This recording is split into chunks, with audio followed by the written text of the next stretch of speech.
Welcome to AP World History Modern Topic 6.5 Economic Imperialism. The essential question from our text: what economic factors contributed to the imperialism in the global economy between 1750 and 1900? The big picture for Topic 6.5. For centuries, India was the world's leading supplier of finished cotton textiles.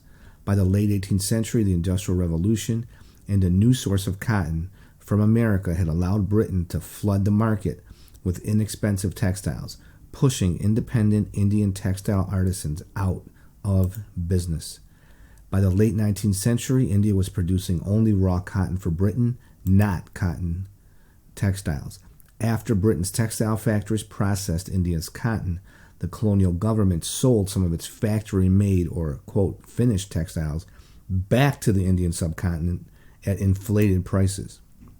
Another critical raw material for Britain was the drug opium. This is where you get cocaine, heroin. The poppies from which it is obtained grew easily in South Asia's fertile lands. Selling it to the Chinese became very profitable for Britain. The Opium War with Great Britain cost China losing much trading independence. Topic number 1, the rise of economic imperialism. What's the big idea here? The agricultural influence and power of raw materials shifted away from Asia and Latin America to industrialized states such as Great Britain, the U.S., France, Japan, and Germany between the late 19th century and the beginning of the 20th century. Topic number 1, the rise of economic imperialism. I got 2 takeaways for you. Number 1, economic imperialism is a situation in which foreign business interests have great economic power or influence developed as businesses took advantage of natural resources beyond their borders. What the heck does that even mean? You're kind of running the country without running it. You don't run it politically, you run it economically. So the people there are still quote unquote in charge. They have their own government in place. But money talks. You're really running the show. Number 2, the 3 main resources exploited by economic imperialism were A, people, B, raw materials, and C, refined materials. Topic number 2, economic imperialism in Asia. What's the big idea here? England's defeat of the Spanish Armada in 1588 created an opening for the British and Dutch to take over the spice trade in Asia from the Spanish and Portuguese, who formerly had a monopoly on it. Okay, topic number 2, I got 11 takeaways for you. The English East India Company formed in 1600 to engage in the lucrative spice trade. However, cotton and silk textiles would replace spices as the East India Company's major import. Number 2, the Dutch East India Company had a monopoly on trade with the Dutch East Indies in present-day Indonesia. 3, in 1830, the Dutch government introduced the culture system, which forced farmers to choose between growing cash crops for export or performing convict labor, compulsory unpaid work. We talked about that in previous topics. Number 4, under this system, villagers either had to set aside 1/5 of their rice fields for such export crops as sugar, coffee, or indigo, or they had to work in a government field for 66 days if they had no land. Number 5, Chinese goods such as porcelain, silk, and tea were in great demand in Great Britain. However, the Chinese were not interested in British goods, and in this trade imbalance, British silver reserves became low. The East India Company began forcing farmers in India to grow opium. Number 8, the company then sold it for silver in China. Number 9, millions of Chinese became addicted to this drug. 10, the First Opium War, 1839 to 1842, ended in Chinese defeat and established to the world that industrialized nations can control non-industrialized nations. That's a big, big theme right there. Number 11, be sure to understand that this is economic control, not political. You're not putting your own guy in power. On the surface, it looks like not always indigenous, but the native people of that country, like they're running their show politically. But again, money talks. Okay, topic number 3, economic imperialism in Africa. What's the big idea? Before colonization, most farming in Africa was to raise food crops. After colonization, land that had been devoted to growing food was converted to cash crop production to provide raw materials for European industries and goods for European markets. In exchange, the Africans received cotton textiles, canned food, and alcoholic beverages. This unequal trade structure made the colonies economically independent on the imperial power. I got 9 takeaways for you. Number 1, reliance on a single cash crop, one grown to be sold in a country or region, left many Africans vulnerable during periods of drought, economic decline, or falling world prices. Number 2, food production declined as farmers chose to plant cash crops such as cotton, which would increase the value of their land. Number 3, food shortages, even famines could arise because the most arable land was devoted to growing crops for export. Number 4, the Gold Coast became the largest cocoa producer in the world. Number 5, slavery was outlawed in British colonies in 1833, but it persisted elsewhere in Africa. Number 6, the French army often paid its African soldiers in slaves, as French colonial administrators relied on slaves for many of their staff. Slavery was not abolished by law throughout Africa until the first quarter of the 20th century. That's crazy. 8, slave labor was used to produce many of the cash crops, especially oil palms, coffee, and cocoa. Number 9, as usual, not everyone fit into one category. For example, Quaker-owned Cadbury stopped buying slave-grown cocoa from Portuguese African colonies in 1908 after the slave trade was exposed. So we've been slamming all these companies, right? You know, generalizations and stereotypes are for lazy thinkers, so we don't want to fall into that trap. Just like when someone says all the founding fathers were slave owners, not true. John Adams didn't own slaves, and he didn't own slaves for moral reasons, right? Not all the companies that we're talking about here, agreed with treating people so horribly. So there are some moral bright spots here. We got to be careful we don't generalize. Okay, topic number 3, imperialism in Latin America. What's the big idea here? In the second half of the 19th century, Latin America was subjected to imperialist aggression from both Europe and the U.S. The new imperialism was concerned with the world capitalist economy as the industrialized nations of Europe and the United States sought raw materials, low-wage labor, and new markets for their goods. The emerging middle classes of Latin America were hungry for the latest European news and fashions.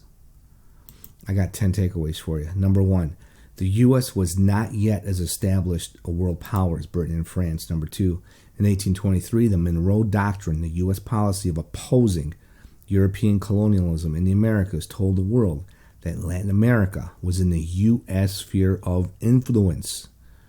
So you're not going to exploit these people. We are.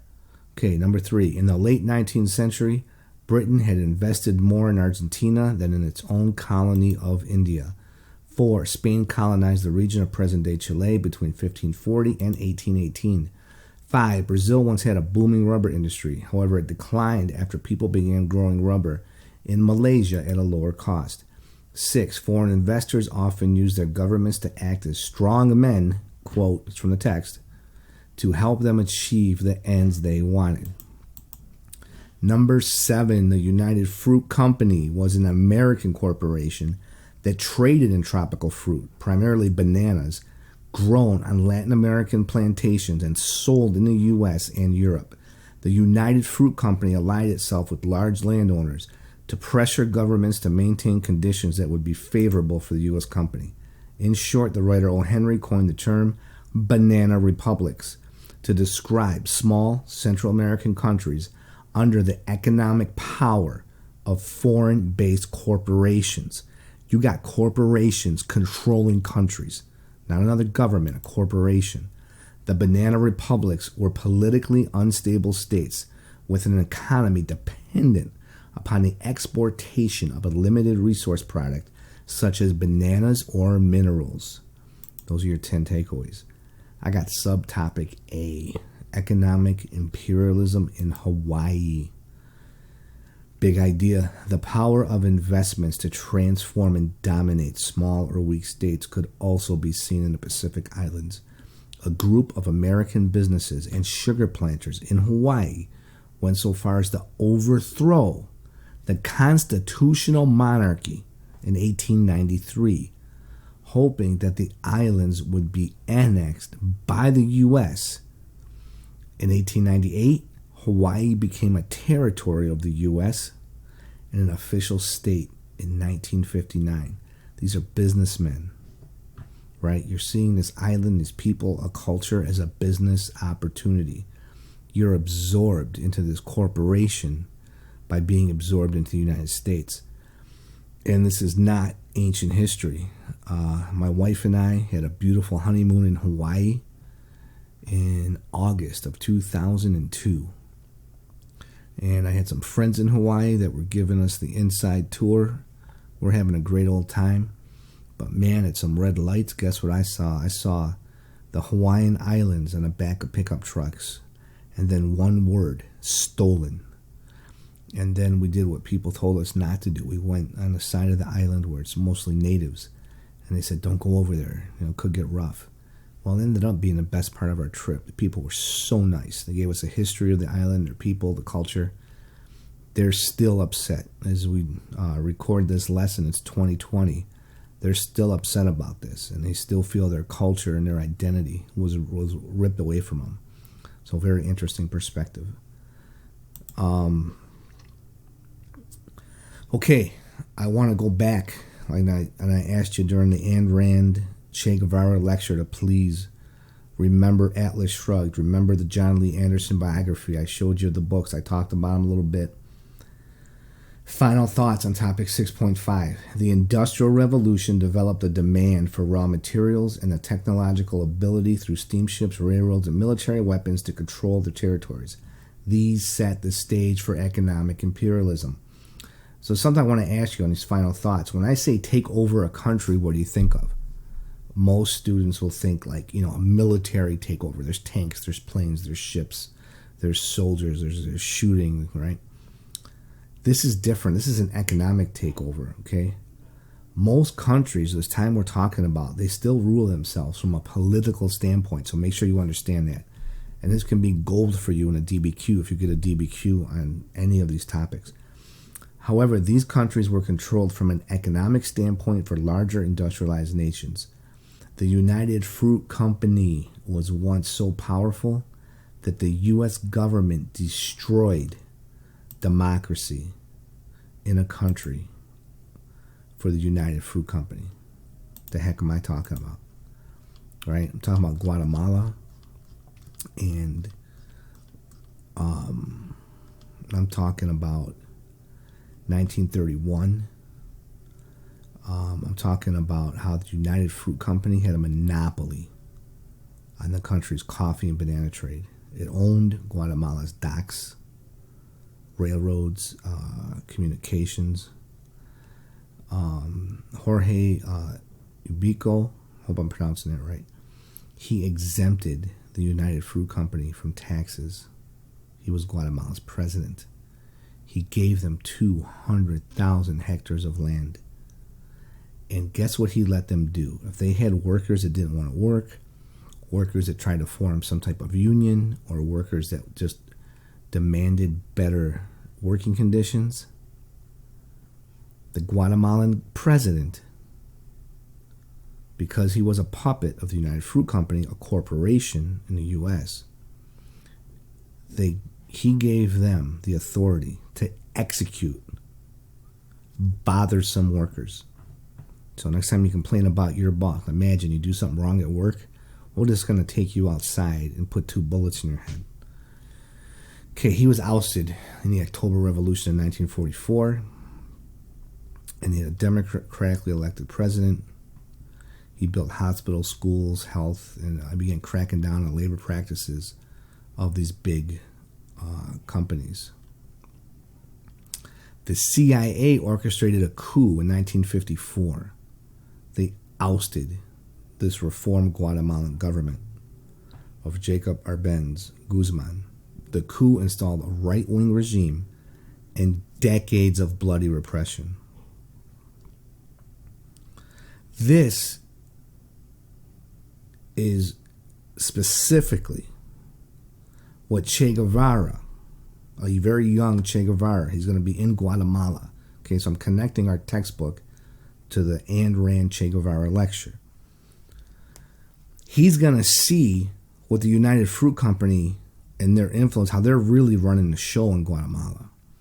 And he's going to blame the United Fruit Company for the poverty, the horrible working conditions, the exploitation, and in some cases, the execution of innocent workers. And by blaming the United Fruit Company, he's blaming the United States because they're an American company. And he's blaming capitalism because this is capitalism, right? This is the capitalist machine. And yeah, he's going to get some far left ideologies going. But this is why. And please, as you'll find out once we cover the Soviet Union, I'm not promoting communism, man. Communism does not work. That's not my opinion. It's a historically defensible claim. If you don't believe me, I don't know, read The Gulag Archipelago by Solzhenitsyn. But we're going to get into more on how communism does not work as we get in the 20th century. But I just want you to think, right? I'm not telling you to run out and get a Che Guevara shirt. Most people who wear Che Guevara shirts don't even know anything about them. But I'm just trying to make a point, is this is how people are starting to hate capitalism when they see stuff like this. Okay? And, you know, and I want to quote Ayn Rand here, just so you don't, you know, I don't want you running out and buying a hammer and sickle flag for your bedroom here. The communist chief's purpose is to destroy every form of independence. Independent work, independent action, independent property, independent thought, an independent mind or an independent man, conformity, a likeness, servility, submission, and obedience are necessary to establish a communist slave state. That's Ayn Rand. So this is why I told you to keep that lecture in mind as we go through these things. Here's my question. The John Lee Anderson biography on Che Guevara and Atlas Shrugged, and Fountainhead for that matter, by Ayn Rand, are some of my favorite books. And I get a lot of blowback from other people about this. A lot of people can't believe I like Che Guevara's biography by John Lee Anderson. And some people are enraged if I talk about Ayn Rand and Atlas Shrugged. These are two very hot button topics, two people that get a rise out of others one way or another. But what I'm trying to get you to do is, one, think, but two, is there a middle? Is there a middle ground maybe? Can you agree with something Che Guevara, you know, people being executed because they're not willingly going into slavery to make another corporation wealthy? Could you possibly understand Che Guevara's view and understand Ayn Rand's view? That's my challenge to you. And we'll get more towards Ayn Rand's stuff when we get in the 20th century.